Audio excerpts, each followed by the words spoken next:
Assalamualaikum warahmatullahi wabarakatuh. Saya Nunung Asmutianti, mahasiswa Universitas Negeri Makassar, jurusan Teknologi Pendidikan angkatan 2017. Kali ini saya akan membahas mengenai intervensi manajemen mutu terpadu.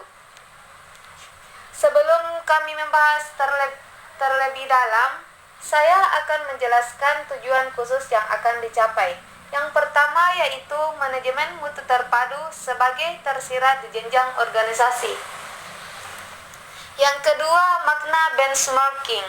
Yang ketiga, teknik manajemen mutu terpadu atau total quality management terpadu. Yang pertama saya akan membahas mengenai kajian mengenai manajemen mutu terpadu.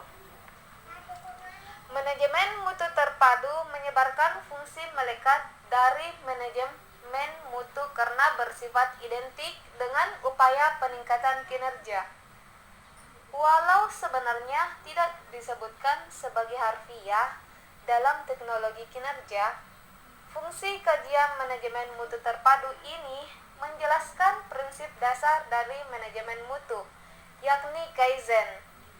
Kaizen adalah upaya dari organisasi atau seseorang untuk melakukan terus-menerus mencapai dan memelihara prestasi itu sendiri.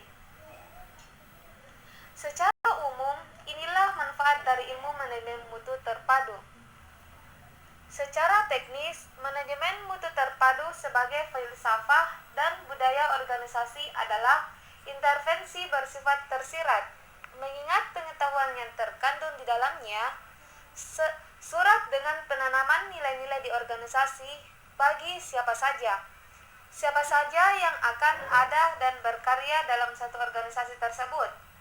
4 teknologi lain yang ia libatkan adalah sistem berpikir, desain sistem, pengelolaan perubahan, ilmu mutu, dan teknologi pembelajaran. Prinsip Kaizen istilahnya, Kaizen berasal dari bahasa Jepang.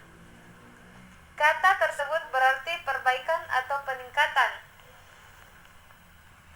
Kaizen bagi orang-orang Jepang terkait dengan upaya peningkatan produktivitas yang mencakup prinsip total quality control atau TQC atau zero defects, Kanban, serta perilaku kerja dengan semangat kerja keras dan membutuhkan prestasi kerja yang berdampak terhadap kemajuan pesat industri mereka.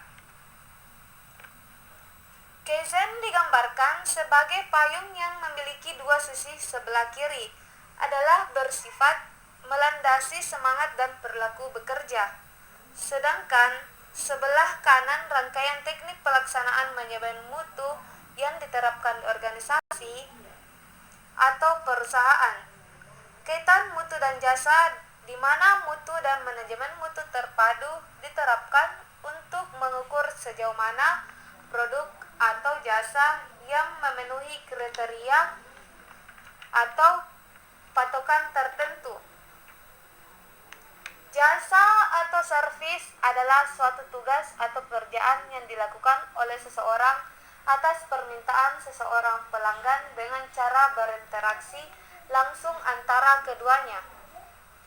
Kemudian saya akan membahas mengenai benchmark.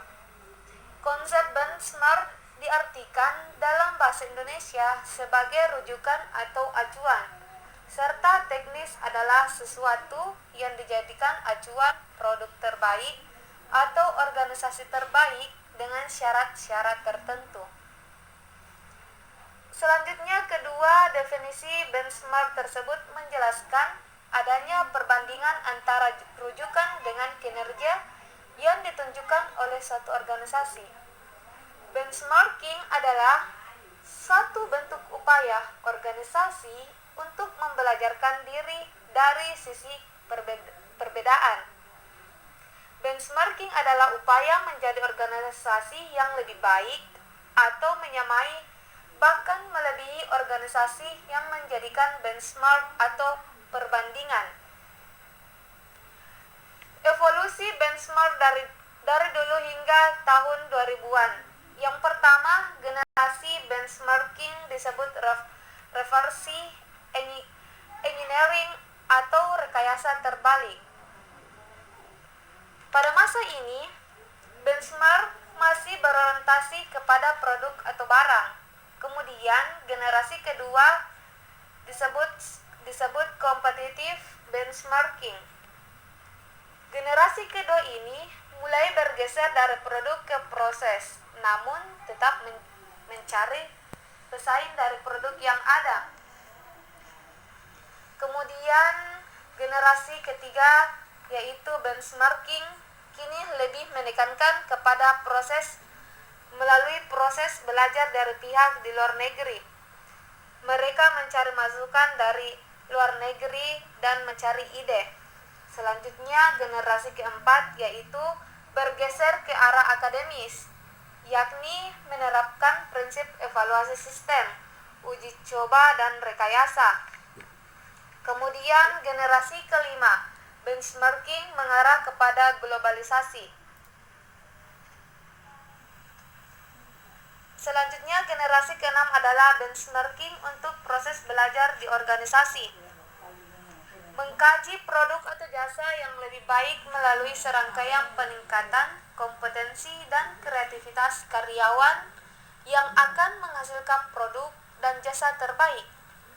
Kemudian generasi seterusnya disebut oleh Karlov dan Osborne pada tahun 1995 sebagai bench learning yang bertujuan menciptakan produk dan jasa terbaik yang dapat ditampilkan dan diterima oleh pelanggan atau klien. Kemudian kategori benchmarking tidak ada yang baku. Mereka menyusun rumpun tergantung atas pengalaman dan latar belakang pendidikan formal mereka. Berikutnya, saya akan menjelaskan mengenai salah satu kategori benchmarking.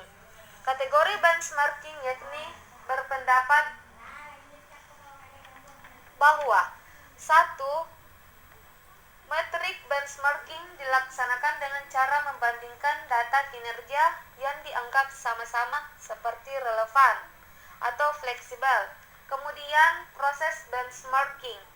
Proses benchmarking ini membandingkan secara lebih mendalam atau mengkhususkan hal-hal tertentu dengan beberapa organisasi sebagai benchmarking. Kemudian diagnosis benchmarking. Teknik ini menggabungkan baik teknik metrik maupun proses mengingat, mendeteksi, dan menentukan mana yang harus diperbaiki. Sesuai rujukan memerlukan pendalaman berdasarkan data dan proses yang berlangsung di suatu organisasi tersebut. Kemudian, menurut Zero Defects, prinsip Zero Defects atau tanpa cacat atau nol. Kesalahan ini diajukan oleh Phillips Crosby. Zero defects mencerminkan tidak adanya toleransi untuk kesalahan, tapi penerapan zero defects lebih mudah untuk suatu produk atau barang, tetapi dalam bidang jasa sangatlah sulit diterapkan. Mengingat tidak ada manusia tanpa cacat, begitu pula kinerjanya. Kemudian Fishbone merangkaikan diagram. Kyory Ishikawa adalah pencetus teknik diagram rangka ikan ini. Istilah lain ikan dinamai pula sebagai Ishikawa diagram. Ada pula akhir lain yang menyebutkan diagram ikan ini sebagai cause and effects atau diagram sebab akibatnya. Dalam dampak atau efek atau tujuan yang harus dicapai sebagai kegiatan manajemen mutu terpadu, adapun rangkaian ikan menunjukkan rincian penyebab yang harus diselesaikan. Sebagai masalah, tulang-tulang ikan yang besar mencerminkan sub-sub masalah yang muncul.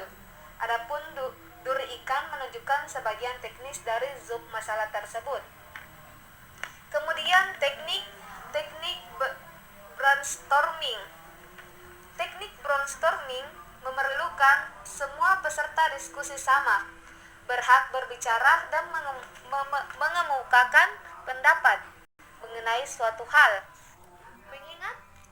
Mengingat brainstorming ini mendorong semua pihak berurun rembuk serta mungkin saja berbicara atau gagasan tersebut. Gagasan tersebut melebar, maka rumusan terlebih dahulu tujuan kegiatan brainstorming ini. Selain itu, berikut beberapa hal yang sebaliknya patut dipatuhi jika melakukan brainstorming. Menurut Zallis pada tahun 1992. Yang pertama, buat rumusan kejelasan tujuan, maksudnya brainstorming. Yang kedua, pilihlah seseorang yang dianggap mampu untuk mengelola kegiatan tersebut. Salah satunya dalam perusahaan yang mampu kita percayai. Kemudian, pilihlah seseorang yang dianggap mampu untuk menuangkan atau menuliskan gagasan tersebut pada papan tulis atau flipchart.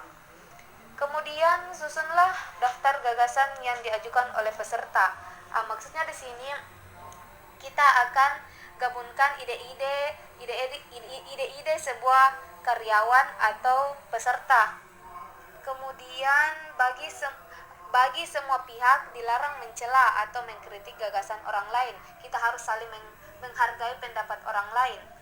Selanjutnya, siapkan ide atau gagasan awal terlebih dahulu. Kita akan menyiapkan ide-ide yang akan kita laksanakan pada organisasi tersebut agar organisasi tersebut berjalan lancar. Selanjutnya, spontanitas, sportif atau sikap yang diharapkan dari peserta diskusi. Selanjutnya, yang terakhir yaitu catat dan evaluasi semua pendapat tanpa terkecuali. Kita sebelum diskusi kita sebaiknya mempunyai notulen yang harus dicatat dalam proses diskusi yang akan berlangsung. Demikianlah hasil presentasi saya yang saya bawakan. Kurang lebihnya mohon dimaafkan. Wabillahi taufiq wal hidayah. Assalamualaikum warahmatullahi wabarakatuh.